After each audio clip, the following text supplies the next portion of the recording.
It's perhaps the biggest story in MMA today, a tale of the man in Francis Ngannou who is in possession of the heavyweight title, going head-to-head with the promotion and specifically UFC President Dana White. And though time has shown there to be more than a few twists in this story, along with the certainty of a few more to follow, for this video I wanted to bring you a chronological breakdown of some of the key moments that made up this feud. So with the Predator on one side and the promotion on the other, let's get into it. The early days. Entering the UFC with a 5-1 record, Ngannou carved out a reputation for himself with his early wins, most notably stopping the future contender Curtis Blaydes. And I remember at this point in time seeing this hulking physical presence and wondering out loud if he could overcome his clear lack of experience in this sport. But as far as the overall angle of this video is concerned, this is certainly the least relevant period in Francis's career, the haircut. So next up is the stage that I personally like to refer to as the point where he got the haircut, a phase that saw Francis slowly begin to build hype with the fans and, through that, trust from the promotion. As Dana and his team began to realize that they had a potentially massive talent and star on their hands, the Anthony Hamilton Kimura gave way to what was in many ways his first breakthrough, that brutal first round KO of Andrei Arlovski that let the world know that there was a new hard-hitting heavyweight contender on the rise. However, his stunning knockout of the year winning uppercut of Alistair Overeem was the first thing that made us suspect that perhaps Francis Ngannou was bringing a different level of power with him to the top 5. And at this point the UFC jumped on board, bringing Ngannou to their Performance Institute in Las Vegas for training and to test his punching power on a force measuring machine that had once called the famed kickboxer Tyrone Spong the single hardest hitter it had ever experienced. The Overeem win was enough to make the Predator the most interesting new heavyweight contender in years, and with the UFC fully behind him, they would have had you believe that this fresh new addition to the top flight was about to make mincemeat of the champion Stipe Miocic, the title shot. So when this exciting new contender was given his first crack at UFC Gold, as you would expect, the UFC's promotional machine was firmly behind him, as they looked to make some early ground in establishing their own Mike Tyson-esque figure atop the heavyweight division. And looking back on it now, Dana's overly Ngannou-centric angles during the build-up to the fight just read as downright disrespectful to the reigning champion Stipe Miocic. We all remember watching Stipe at the side of the screen, none too impressed with Dana's comments about Ngannou hitting with the force of a car travelling at top speed. But it would not be until the fight itself that we really started to see and understand just how wrong they were to disregard his merits as champion. And after a dominant 5 rounds that just became more and more definitive with each minute that passed, Stipe, understandably, did not allow Dana White to place the belt around his waist, instead making sure that his coach, in his words the person who believed in him, had that honour. And for many fans, Ngannou's weaknesses had been so clearly exploited that the notion of him making another run at the belt anytime soon just wasn't even on our minds. There was work that needed to be done, and of course, the defeated title challenger had managed to shake the huge amounts of faith that the UFC had put in him. Early tension.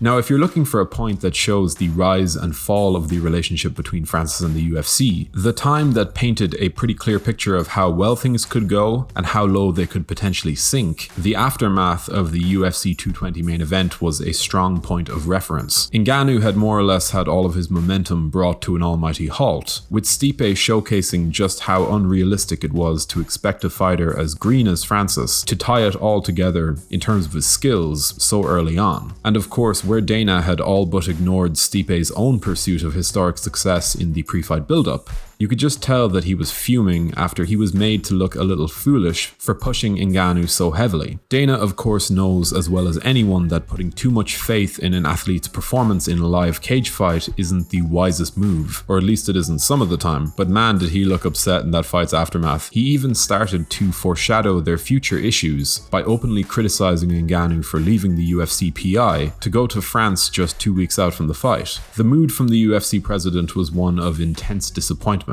and it did give us an idea of how quickly things could turn. The dud. I'm not going to spend too much time on this, because if Francis Ngannou's rebound matchup against Derek Lewis did anything to his relationship with the UFC and with the fans, it managed to damage it further for a variety of the same reasons. Lewis as a rebound opponent actually seemed like a pretty good idea without the knowledge that we have now, but given the Black Beast's injured back and Francis's very damaged mental state coming in, the resulting contest was among the most disappointing disappointing in recent history. And as you would expect, Dana made a rather public putdown of both Lewis and, in particular, the fighter he had quite recently championed so heavily in Ngannou. And for me, this stage in the story represents a real turning point in the trust that Francis has for his promoter. On a quick side note, if you're enjoying this content and would like to stay up to date with all of our latest uploads, be sure to subscribe to the channel before leaving a like and a comment to keep YouTube's algorithms fully aware of the fact that the viewing experience that we offer is a comparable experience to getting clattered by a Ford Escort traveling at top speed. Also, we recently set up a Patreon account, so if you want to help support the channel, the link is in the description. The comeback. It does say a lot that it took 4 straight first round knockouts for most fans to even entertain the notion that Ngannou had improved, or improved sufficiently to make another title shot worthwhile. And in fairness to us all, in those victories over Junior Dos Santos, Jairzinho Rozenstruik, Curtis Blades, and Cain Velasquez, it wasn't like he was giving himself enough time in the cage to showcase newfound abilities as a well-rounded fighter. Yes, that is obviously a consequence of that earth-shattering power, but even during this incredible streak of wins, it's not like Dana White was attempting to sell a narrative about this new, improved version of Francis. Sure, Miocic was busy with a trilogy of matchups against Daniel Cormier, but for a top 5 contender to need 4 straight elite-level first-round KOs to secure a second title shot with no interim belts in sight, which is something we'll come back to, that does tell you all you need to know about his standing with the promotion and the thinking patterns that were beginning to stir in his brain. However, when his rematch with Stipe did finally come, the UFC and Dana specifically did jump back on board with Ngannou to some degree after what was a truly masterful victory, and the Predator did look like perhaps the single most deadly heavyweight of all time in that fight, melding excellent takedown defense with a newfound patience that managed to carry some pretty crazy menace to it. But this era of peace did not last long, and Ngannou and his management began openly criticizing his contract situation and through that, the UFC's practices as a whole. And despite Francis being forced to win 4 straight in order to get a second shot at gold, the UFC opted to make a truly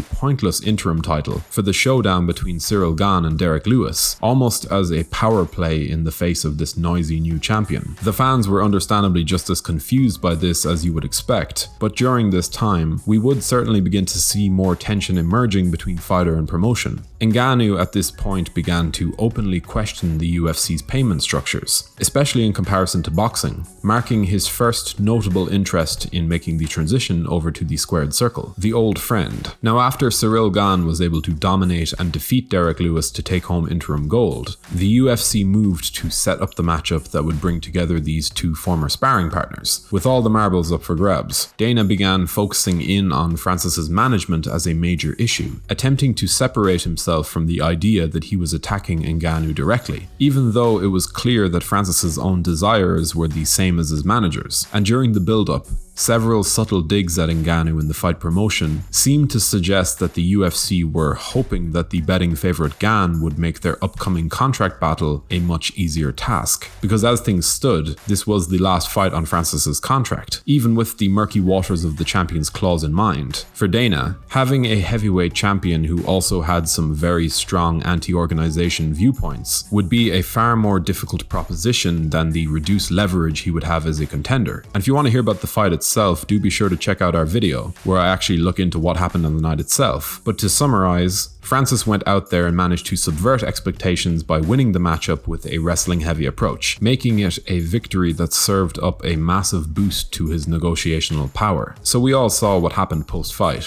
where Dana White was mysteriously nowhere to be seen when the time came to put the belt on the champion, also missing his post-fight press conference, and all of the difficult questions that he would likely have been forced to answer. And I know that White has since clarified, or at least commented on his absence, saying that he needed to be backstage, but come on. It's all a little bit suspect, and even though he went on to praise Ngannou's win as genius, I would imagine that this is more of a calculated move to save face, in the wake of the major backlash he has come under for his actions, especially after Ngannou's incredible interview with Ariel Helwani. If you haven't seen it already, check it out, because in it, Francis shows himself to be exactly the type of champion the sport needs right now. He goes into detail on his frustration with the UFC's style of contract, how their fighters are independent contractors but not free to compete elsewhere, while being locked into the UFC but not getting health insurance or the general benefits that actual employees would be entitled to. He also went on to say that from his perspective, the UFC were doing everything possible to rattle him pre-fight,